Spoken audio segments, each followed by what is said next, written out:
So today, gumawa tayo ng isa pa sa mga nire-request ninyong kakanin/cake. Kasi may cake sa pangalan. This is cassava cake. Napakadaling gawin, very affordable, and of course, kaya paborito ng marami sa inyo itong nabubulol na tuloy ako dahil lahat ay favorite natin. Kaya paborito ng marami sa atin itong gawin, very affordable, and pumunta ka lang sa palengke, nako, nagkalat po ang balinghoy na pwede mong gamitin. So first,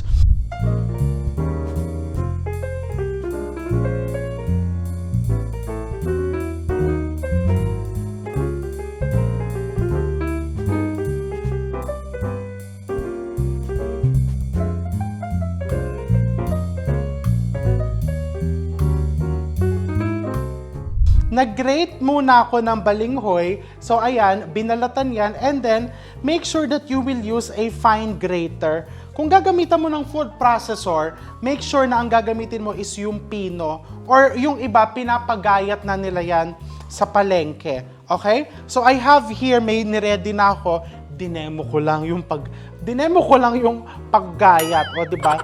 Hindi naman siya nakaka-stress gayatin. No, kasi ito, hindi naman magulang yung ating cassava.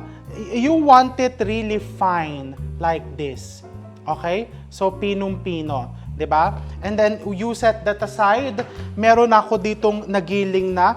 This is 3 cups, or kung gusto mong timbangin, it's approximately 600 grams. Okay? 600 grams.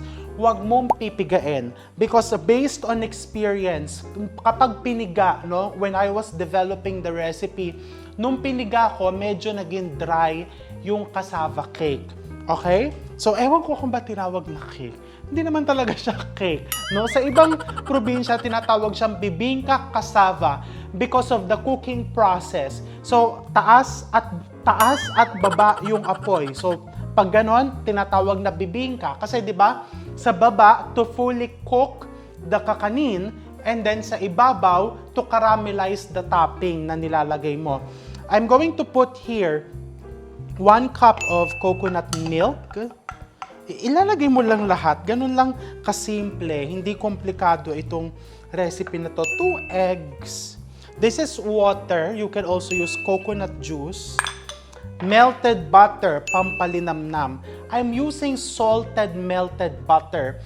Pero kung halimbawa, unsalted ang meron ka, lagyan mo ng konting salt. Just a pinch of salt to enhance the flavor of the cassava cake. And then I'm going to put 1 can of condensed milk. This is ilang ml ba? 390 grams. I'm using Jolly Cow condensed milk. Mapapansin mo walang asukal kasi dito na ako kumukuha ng tamis sa condensed milk, and creamier yung finished product. And of course, hindi lang creamier ang gusto natin in life. We want it cheesier, so you put some cheese. No? Kahit anong klaseng keso, kung anong meron ka dyan sa ref mo, ilagay mo dyan. And then you just mix it. Oh, wooden spoon talaga yung ginamit ko. Parang native na native ang peg. 'Di ba? So you just mix it just like that.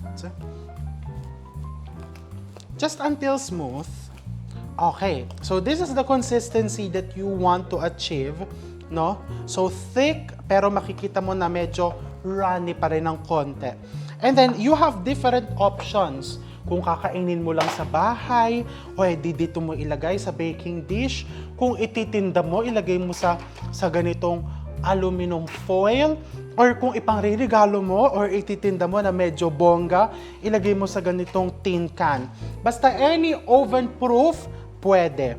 So, gamitin natin lahat. Kasi syempre, kakain ako. Meron akong kakainin, pambahay. O, diba? Huwag mong pupunuin kasi lalagyan pa ng topping yan. And then ito, ititinda ko. Para mabawi ko yung pagod ko sa paghahalo. And then itong special, papadala ko sa jowa ko. Di ba? Di ba? O, ayan. Di ba? Kanya-kanyang level of, may pambahay, may pambenta, may pangjowa. O, Kung gusto mo naman talagang super special, eh di ito ipadala mo sa jowa mo. O, stove pa ang lalagyan niya. Bongga, di ba? O, ayan. Ayan tuloy. Kasi special, kachichika. Tumulo na sa gilid ang cassava. O, ayan. So, magpapalit patuloy ako ng tray. Now, I'm going to teach you the next step para hindi natutuyo yung cassava cake. Ayan, punasan. Para hindi siya nadadry. Since pare-pareho naman yung thickness niyan, pwede ko nang pagsamahin yan sa isang salang, no? So I'm going to get some foil. No, you just want to cover it like that pag sinalang mo sa oven. Ganyan lang.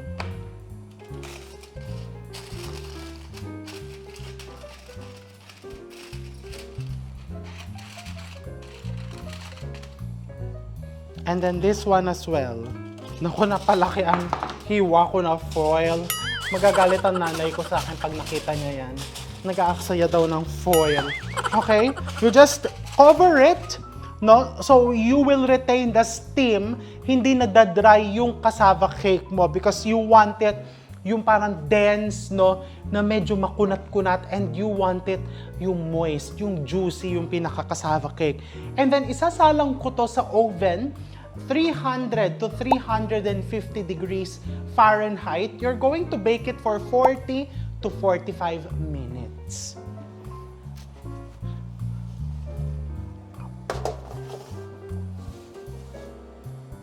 Balikan natin yan after 40 to 45 minutes.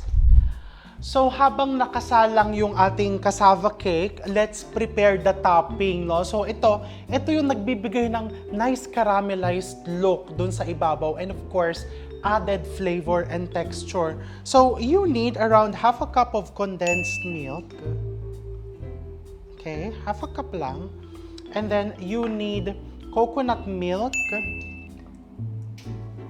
This is cheddar cheese or any easy melting cheese and good butter.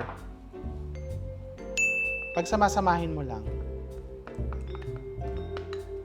Okay, so you just combine together and then iinitin mo lang. Papakuluin mo lang hanggang matunaw yung cheese and butter.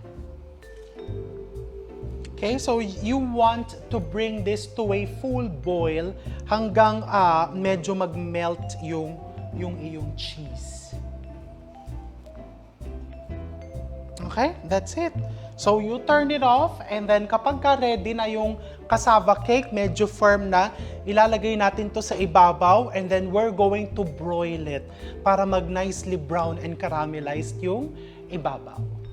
So after baking the cassava cake for around 45 minutes or until parang cheesecake, yung makikita mo yung gitna niya is almost firm, no? Tinanggal ko na yung foil and then I'm going to put the topping.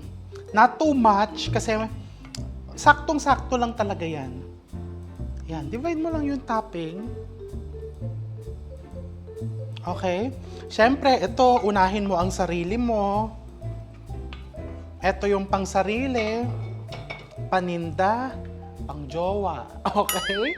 Remember, in proper order, pang-sarili. Okay? Huwag tipirin. Pasayahin muna ang sarili. Paninda, kailangan consistent ang paninda. Okay? Para ang customer ay bumalik, masiyahan. Yung pang-jowa, kahit medyo pumalpak ng konti, makikita mo kung talagang mahal ka niya. Kung kahit konting topping lang ang ilagay mo. So, ibubuhos ko lahat ng cheese sa pang-sarili at sa pang-customer. Kung talagang mahal ka niya, sasabihin niya na, babe, bakit parang natipid yung cheese ng gawa mo ngayon, hindi katulad ng nakaraan?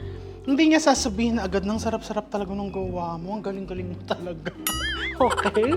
So, let's broil it. Broil means the heat is coming from the top. You just want to caramelize the topping, no? Kasi luto na naman the cassava cake is already cooked. No, you just want to caramelize the topping for added eye aesthetics, para mas maganda siyang tignan, and of course, for added flavor and texture. Okay, so isa lang natin. Okay, so let's broil. Mabilis lang to, around 3 minutes, 2 to 3 minutes, or basta nag-brown yung ibabaw. Alright, so ito, nag-brown na. Oh, di ba? Look. Oh. So, pwede mo nang tikman yan. Pag medyo lumamig, depende sa nakain eh. May mga kumakain na gusto nila malamig, yung very firm. Meron namang iba gusto nila warm. May iba naman gusto mainit na mainit. Ako naman today, wala akong choice. Kailangan ko siyang tikman kahit napakainit pa niya. Kasi baka sabihin nyo, ay, hindi niya tinikman, hindi masarap. Okay? So, ano uunahin natin? Parang ang ganda nito. Yung pang sarili ko, parang ayaw ko siyang galawin kasi ang ganda. Ito na lang ang bawasan natin sa jowa. Oh, di ba? Oh, look. Look how nice. Naku, umuusok-usok pa. Hindi kaya mapaso ako. Ipan.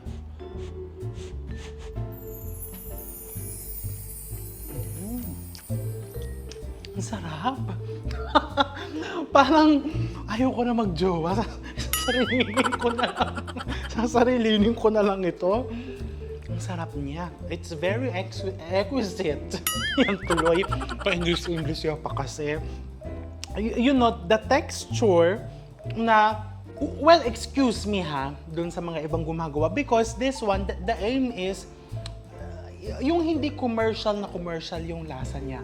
That's why, kung mapapansin mo yung kulay niya, hindi yung parang puro tubig. No? Alam mo na ginamitan ng dairy, coconut milk, and the condensed milk and butter. It's so good. So, perfect ito. And ito kasing isang to, papakita ko sa inyo, may takip siya. So, transparent, nakikita mo yung loob. So, ito na lang siguro ibibigay ko sa jowa ko. Para transparent yung relationship.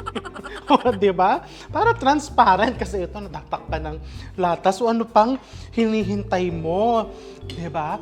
Gumawa ka na ng cassava cake and don't forget, unahin mo ang sarili mo. So, take care. Happy cassava cake making and I'm going to see you very, very soon.